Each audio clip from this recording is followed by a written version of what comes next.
नमस्कार दोस्तों, आज हम देखने वाले हैं आज के करंट अफेयर जो काफ़ी इंपॉर्टेंट होने वाले हैं। तो चलिए शुरू करते हैं। इसके पहले आप चैनल को सब्सक्राइब कर लीजिए और वीडियो को लाइक कर दीजिए। So let's start. पहला क्वेश्चन है, according to the periodic labour force survey released in August 2026, what was the unemployment rate for person aged 15 years and above in the April June 2026 quarter. April June के quarter में 15 year से ज़्यादा में कितना unemployment रहा है। So the correct answer is 5.4 B. अगर information, unemployment rate rose by 0.4% from previous quarter। Rural unemployment rate कितना है? 4.8%। और अर्बन अनएम्प्लॉयमेंट रेट कितना है? 6.7%। अगर हम अर्बन फीमेल की बात करें तो अनएम्प्लॉयमेंट रेट काफ़ी हायर है जो कि रूरल फीमेल से। यह डेटा कौन रिलीज करता है? तो यह डेटा रिलीज किया जाता है ministry of statistics and programme implementation, MOSPI। Next question, what was Russia's share in India's total oil import as of June 2026। India का शेयर कितना है टोटल ऑयल इंपोर्ट में रसिया से? तो रसिया के जितना करते हैं तो यह टोटल 48% रूस की हिस्सेदारी है। यानी कि 48% जितना भी भारत में तेल आता है उसका 48% कहाँ से आता है? रूस में। तो Russia share in oil import reached कितना? 48% इन जून 2026। और इसके पीछे का वजह क्या है कि US senate passed a bill proposing tariff up to 100%। US ने इंडिया पर 100% टैरिफ लगा दिया और इंडिया ने इसके अलावा 5 अदर कंट्री पे जो कि रसिया से ऑयल इंपोर्ट कर दिए हैं। इसके अलावा इंडिया रसिया एक कोऑपरेशन कर रहे हैं इसमें डीप वाटर ऑयल एक्सप्लोरेशन और गैस एक्सप्लोरेशन में, ताकि नए नए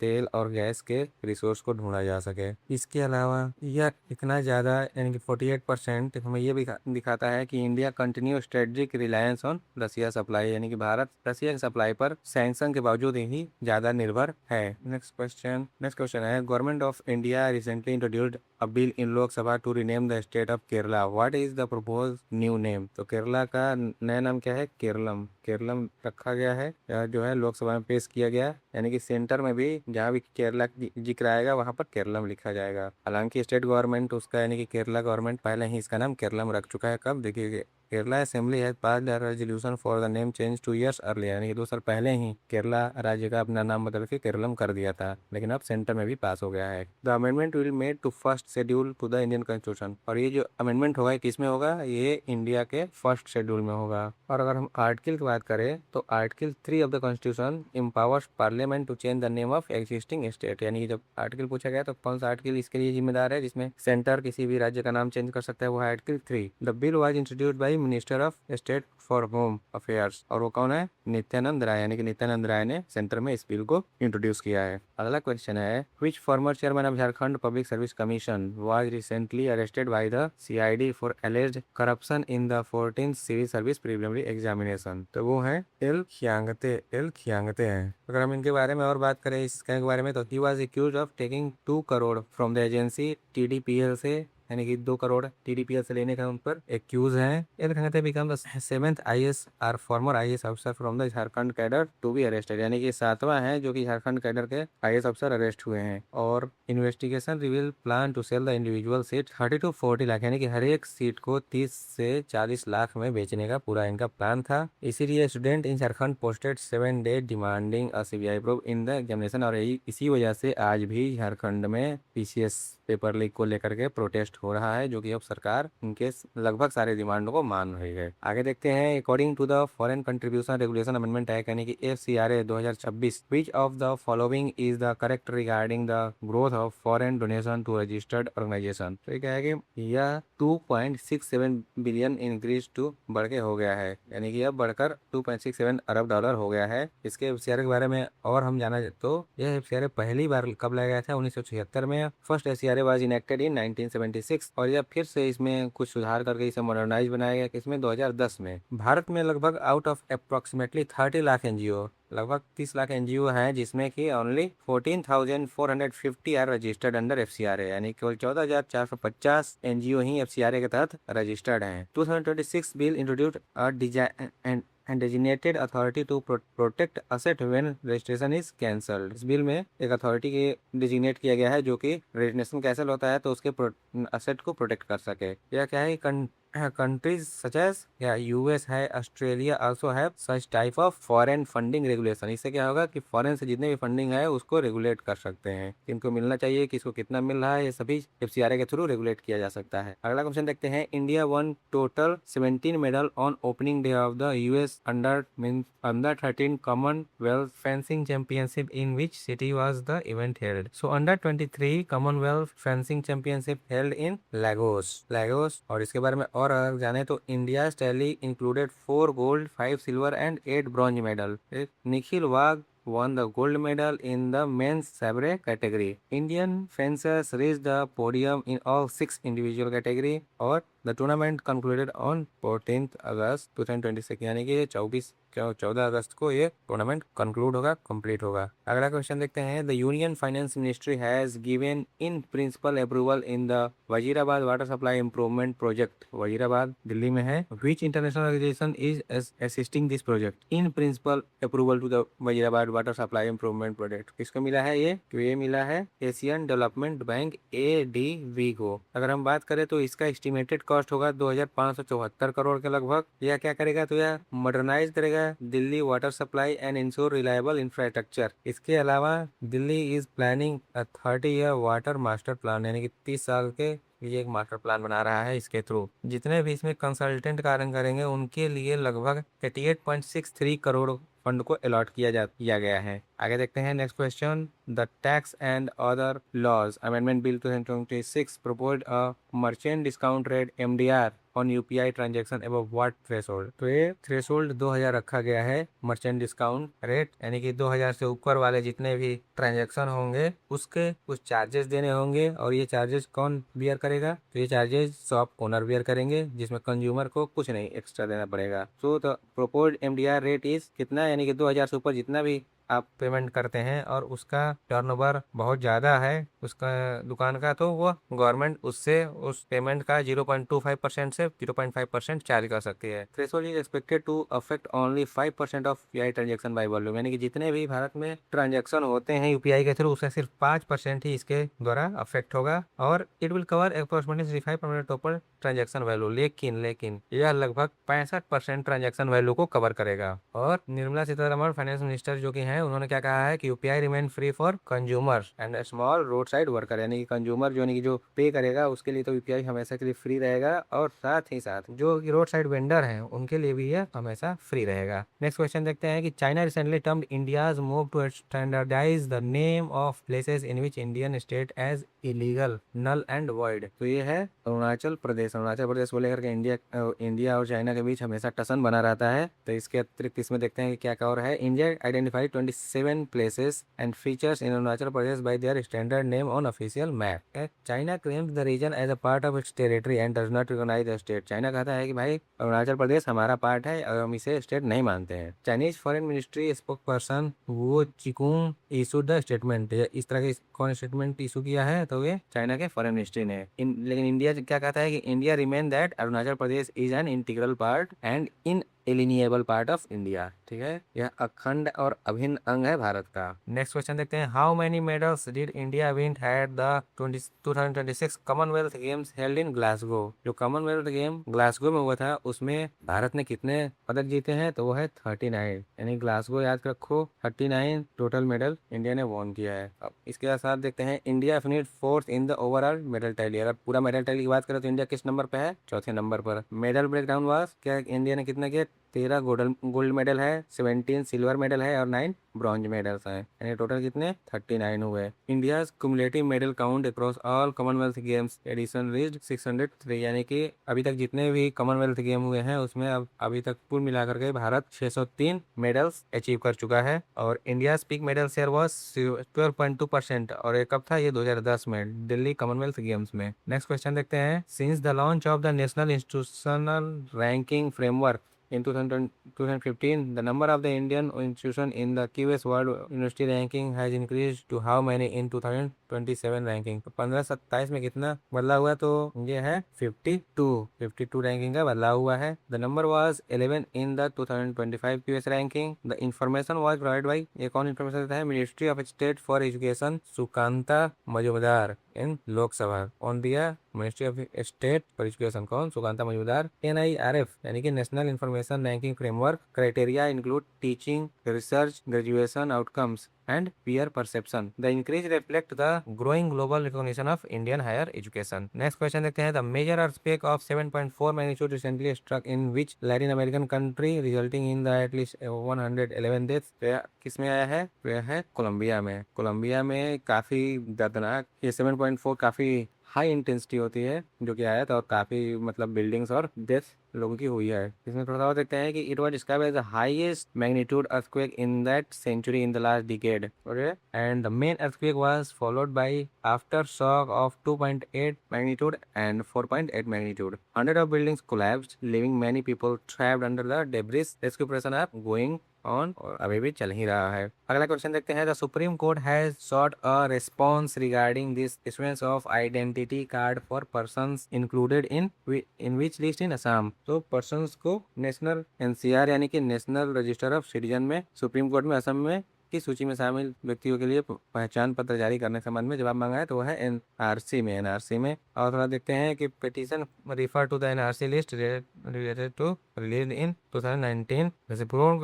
supreme court bench consist of justice PS Narasimha and Alok Radhe. Petition was filed by Jamiat Ulema-e-Hind and Assam Sankhya-Laghu Sangram Parishad. Senior advocate Kapil Sibbal represent the Jamiat in this matter. अगला question है. Opposition parties in which state recently criticized the passage of 9 bill in a single day as a majoritarian arrogance. तो ये कौन सा है? ये है पंजाब। पंजाब में किसकी शासन है? आम आदमी पार्टी की। देखते हैं और आगे इसके संबंध में. The bill related to the education, infrastructure और टैक्सेशन को लेकर सारे बिल थे। Notable bill includes the Punjab goods and service tax amendment bill and Punjab Panchayati Raj amendment bill, ये काफी महत्वपूर्ण है। कौन कौन से दो बिल थे? Punjab good GST and Punjab Panchayati Raj amendment bill. 3 bill related to the establishing new university were also pass. ये तो बोल अच्छी बात है भाई, 3 बिल पास हुए हैं 3 नई यूनिवर्सिटी बनाने के लिए। The government is led by chief minister Bhagwant Mann of आम आदमी पार्टी। अगला क्वेश्चन देखते हैं. Under the Vidya Vahini Yojana in Delhi, government distribute free bicycle to student of which class? तो क्लास 9th के लिए अंदर किस नाम के अंदर? तो विद्या वाहिनी योजना के तहत, विद्या वाहिनी योजना। इसमें और देखते हैं कि चीफ मिनिस्टर रेखा गुप्ता कौन है? रेखा गुप्ता है। डिस्ट्रीब्यूटेड बाइसिकल तो 200 लगभग बाइसिकल दिया है क्लास 9th के गर्ल्स को असेंबली में। Approximately 1.4 lakh girls student will receive bicycle this year, यानी कि जो असेंबली में तो केवल 200 को दिया था, लेकिन अब 1.4 लाख 1,40,000 गर्ल्स रिसीव करेंगी इस साल। इसके साथ ही opposition MLA protested alleging irregularity in the purchase of the. Actually ये जो साइकिल था ये लोग कह रहे हैं कि 3 से 4,000 में मिल रहा है, 4,000 में मिल रहा था, लेकिन गवर्नमेंट ने परचेज किया तो गवर्नमेंट कितना पड़ा है? ये लगभग 7,000 पर साइकिल पड़ा है। तो इसलिए सब कह रहे हैं कि इसमें धांधली, ये लोग इरेगुलरिटी और धांधली कर रहे हैं प्रोक्योरमेंट में। नेक्स्ट क्वेश्चन देखते हैं. The life insurance industry saw what percentage of growth in new business premium in July 2026? So life insurance industry saw the growth कितना %? लगभग 20% ग्रोथ दिखा है लाइफ इंश्योरेंस में। The total new business premium mobilise was 47,000 near about crore. LIC led the segment with 23% rise in NBP यानी कि new business premium securing 27 and nearly 28,000 crore rupees. Private life insurers recorded combined growth of 16%. जो private life insurance है वो कितना combined growth उनका मिला है? 16%. There are currently 26 private life insurance company opening in India, यानी कि अभी 26 currently life insurance private company India में रन कर रही हैं। अगला क्वेश्चन देखते हैं कि as of 2025 what was the Asiatic lion population in India according to the environment minister? तो एशियाटिक लायन 891 है, option C the correct option. Asiatic line 891। And इसके अतिरिक्त देखते हैं द पॉपुलेशन इंक्रीज फ्रॉम कितना 523 यानी 523 2015 में थी, जो कि अब बढ़ के कितना हो गया 891 यानी 891 2025 में बढ़ के हो गया है, यानी कि 10 साल में काफी बढ़ोतरी देखी गई है। Project line was launch in 2020 with a focus on habitation enhancement and disease monetary. World land day is observed every year on कब? 10 अगस्त को। तो इसको याद रखने वाली चीज है कि वर्ल्ड लायन कब ऑब्जर्व किया जाता है? 10 अगस्त को। The scientific name of Asiatic lion क्या है? Panthera leo leo, Panthera leo leo. Next question देखते हैं. India recently donated 5 peacock to the United Nation office in which city? तो इन्होंने दिया है जिनेवा को। जिनेवा को 5 पीकॉक दिया है। आगे देखते हैं, the donation include 1 rare white peacock. The previously prime minister Indira Gandhi has sent a pair of peacock to the same office. Peacock are the national bird of India and symbolize biodiversity conservation. United Nations Geneva Director General Tatiana Volobaba expressed gratitude for the gift, है ना। अगला question देखते हैं, Who is 21-year-old Indian tennis player recently called up for the first time to India's Davis Cup squad? तो ये है 21 year भारतीय tennis खिलाड़ी। कौन? तो मनस मनस धामने। मनस धामने, इनके बारे में थोड़ा सा और देखते हैं। Manas Dhamne is currently ranked world number 362।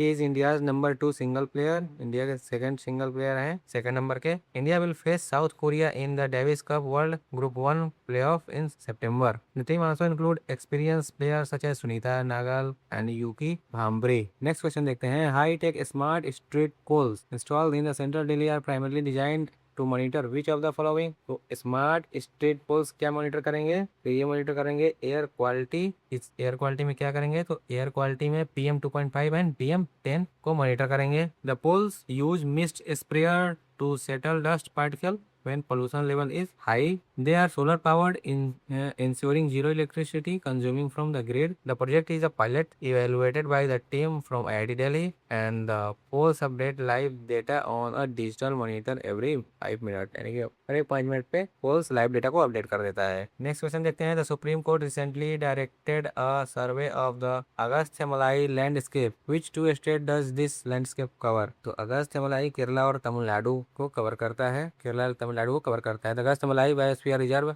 Spans approximately 3500 square kilometre. It include Periyar tiger reserve, कहाँ पर है? Kerala, and Kalakad Mundanthurai tiger reserve in Tamil Nadu. देखिए, अगस्थ्यमलाई लैंडस्केप है, इसमें पेरियार टाइगर रिजर्व पाया जाता है जो कि केरला में है, और जो तमिलनाडु में एक टाइगर रिजर्व है वो है Kalakad Mundanthurai. The survey focus on identifying non forestry activities violating the environmental law. इस सर्वे का एक उद्देश्य है। The central empowered committee CEC submitted its report on the region in January 2026। Next question देखते हैं, according to the periodic labour force participation यानी कि periodic labour force survey, the data measures employment for individual above what minimum age? तो अभी मैं पहला question ही बताया था, 15 years. It measures age of above 15 years. और देखते हैं इसमें, the survey tracks labour force participating for the working age population. The latest data shows an increase in the overall unemployment rate to 5.4%, जो कि पहला ही question बताया था कि अनएम्प्लॉयमेंट रेट बढ़ के 5.4 हो गया है, जो कि पिछले क्वार्टर से भी ज्यादा है। The survey distinguish between rural and urban employment trends, ये दोनों में अंतर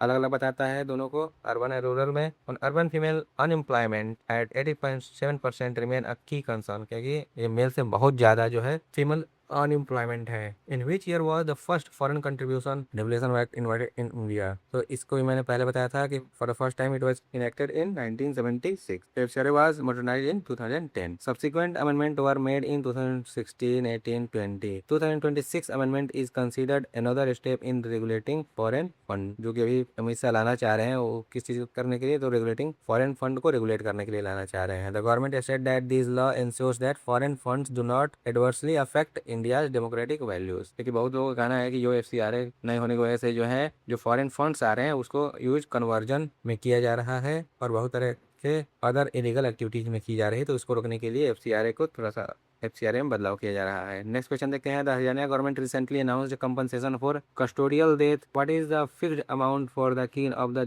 डिजीज? तो ये अमाउंट है 7.5 लाख, जो कस्टोडियल डेथ जिनकी हो गई थी उनके लिए ये कंपनसेशन है। देखते हैं, half of the compensation will be recovered from the responsible police officer and the compensation is also applicable if the person commit suicide while in custody. यानी कि कोई व्यक्ति कस्टडी में है और उसने सुसाइड कर लिया तो भी उसके बदले में कंपनसेशन देना अनिवार्य कर दिया गया है। The move aim to ensure police accountability, इसका किस लिए? तो पुलिस की अकाउंटेबिलिटी बढ़ाने के लिए इसको लाया गया है। और रिड्यूस कस्टोडियल वायलेंस, यानी कस्टडी में रख के उसके अगेंस्ट वायलेंस की जाती है उसको रिड्यूस करने के लिए। The policy applies to death occurring in the custody of the Haryana police. Next question है, the supreme court agreed to hear a plea against the acquittal of Gurmeet Ram Rahim Singh in 2023 murder case. Who was the victim? उस समय victim कौन था? तो ये journalist एक victim था, एक पत्रकार था। The journalist was murdered in 2002. The plea was filed by Taridaman, the son of the slain journalist. The Punjab and Haryana court had previously acquitted the Dera Sacha Sauda chief. After that, the Supreme Court bench stated that the matter requires consideration. अगला question देखते हैं, who won the gold medal in the men's sabre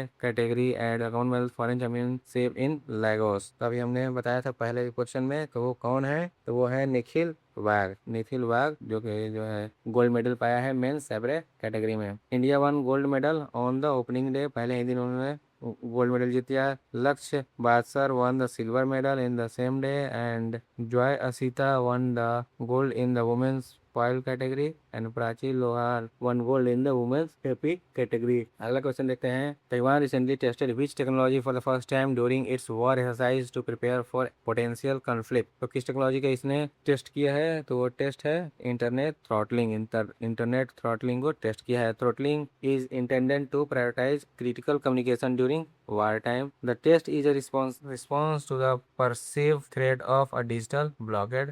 Taiwan has been increasing domestic defense research and military exercises, and it reflects a shift towards preparing for electronic and cyber warfare.